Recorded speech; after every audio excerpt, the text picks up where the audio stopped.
This video is going to feature that microphone, which is quite weird looking, in front of my weird looking head. Now this strange looking thing is called the Oktava MK 219, and it's a typical large diaphragm condenser which has the normal cardioid pattern, which is there.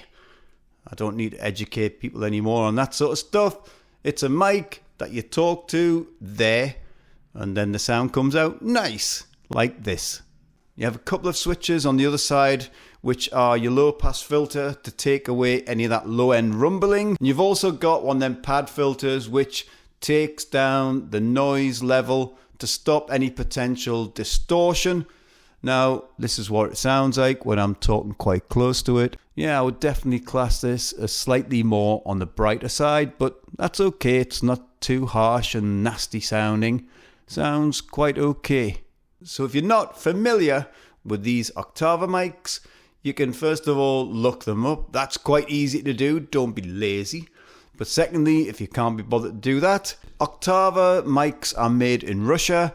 I don't want to say too much when I'm this close, because if you say anything that begins with P, B or D or T, you're going to get these horrible, what do I call them? Yeah, plosives. So that's why I've got to turn my stupid head this way every time I say one of them letters. But it's more about how does it sound on the saxophone. It's a little bit weird looking, but I like weird looking. It matches my stupid weird looking head. Anyway, let's move on from all that sort of stuff, and I'll get back to you lot after I've made a noise into this thing with my tenor saxophone.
what do you think of that strange looking microphone? Not this one, because you probably didn't notice. I've switched it out because I wanted to show you this a little bit more close up. I didn't really get the chance to show you in the first part of the video of how it truly looks, but look at that thing. This looks like if you said, describe an Eastern European microphone, how it should look. That's how it would look in my eyes. It's very much like a stereotype of what I expected. It looks very industrial, but it also is built quite industrial, very strong, and it is that quite unique shape. In other words, strange looking shape, but I like strange stuff, so that's okay for me. But notice something I mentioned earlier, which are the switches at the back. When you click them, they've got this nice, satisfying, clunky design on the back, which I like. There's your low pass filter, clunk, and there's your minus 10 dB pad, clunk. For the build quality, I'm not worried so much if this fell on the floor. I'm more worried about the floor because this feels like it's built like a tank. So that ticks one of the boxes already. Now, the most important thing, the sound. Well, when I was talking into it, I felt it had a little bit of a high-end bump. Not too bright, but it felt a bit more brighter than, say, something like this microphone. Something like this, which is the AKG C214, has a nice, balanced, neutral sound, whereas this felt a little bit brighter. And I thought to myself, well, that might translate not so well into the saxophone. But I was wrong. It actually performed very well, and when I played my tenor into it, and it did sound good. So I'm very impressed with this on the saxophone. And I'm not quite sure if this was designed for vocals or for instruments, but I'm swaying towards the side of instruments because it did perform well on my saxophone. So Oktava MK 219, I'm impressed with you on saxophone. So the main thing is, would I use this again? And the answer is absolutely, I would use this for saxophone.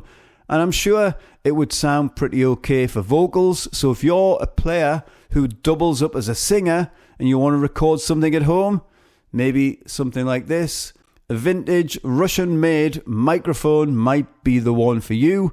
Check them out. So maybe something that I like, you don't like, or maybe something that you like, I don't like. But I hope you like my channel and I hope you like my videos.